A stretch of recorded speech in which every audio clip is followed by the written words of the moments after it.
Brady here. I'm in a private hangar in St. Augustine, Florida, and I'm gonna go check out the Staggerwing my friend Dave is restoring. It's quite a project over here.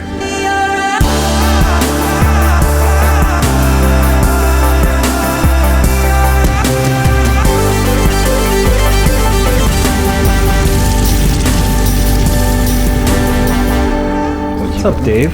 Hi. Couple things going on here? Yeah, just a couple. Just a couple wires. I don't know what any of it really goes to. Brought you a flyer bar. Apparently it's very dark chocolate. Picked it up in New York City. Here you go. Thanks. That's for all your hard work on the Staggerwing. Dave does not own this plane, but he's helping the owner restore it, and you may have seen Dave in a couple of my Waco biplane videos. He's the Waco pilot. He's got a lot of tail dragging time. The panel's being completely redone, and so we had to rip out the old panel. Complete disassembly of the instrument panel. There's a sub panel, main panel, so that comes out. Oh, and there's an albatross behind you, by the way. Oh yeah.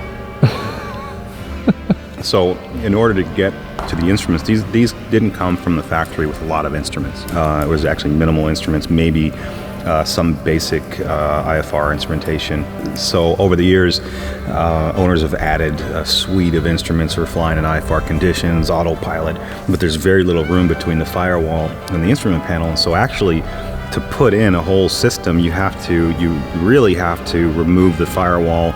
And I think in some cases, the whole engine comes out and engine mount to really to get to it. And so now what we're doing is we're basically removing everything. And some systems will be used. We have to separate everything, label everything. That way, if there is something that's reusable, we know where it goes. Because obviously, as you saw, it's like spaghetti.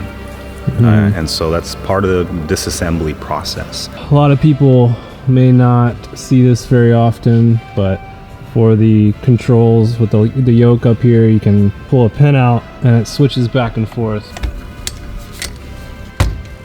Always great to have windows that you can hand roll down. Dave is getting ready to take off right now, and we're gonna see how far he gets with no prop and no engine. I noticed that this was a 1986 award winner for Oshkosh. That's pretty cool. And the date, we have May 12th, 1944. Engine is a Pratt & Whitney. Where is the engine? It's in your pocket. We're in the engine room. As you can see, there's two others. This is the engine that will eventually go back onto the mount when it's ready.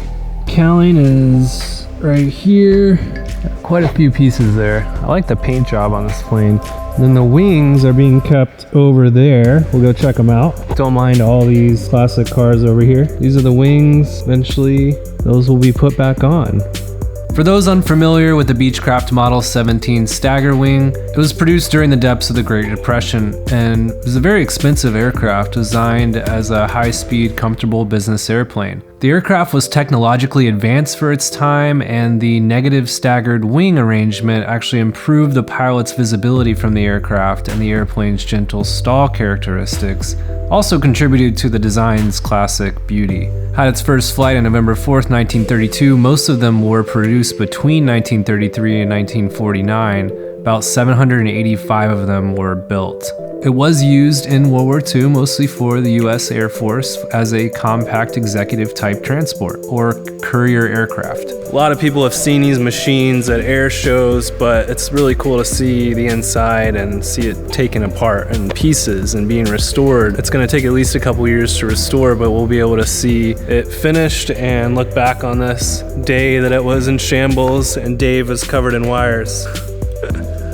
Such simple yet complicated machines. I'm gonna let Dave get back to work here, signing off for now.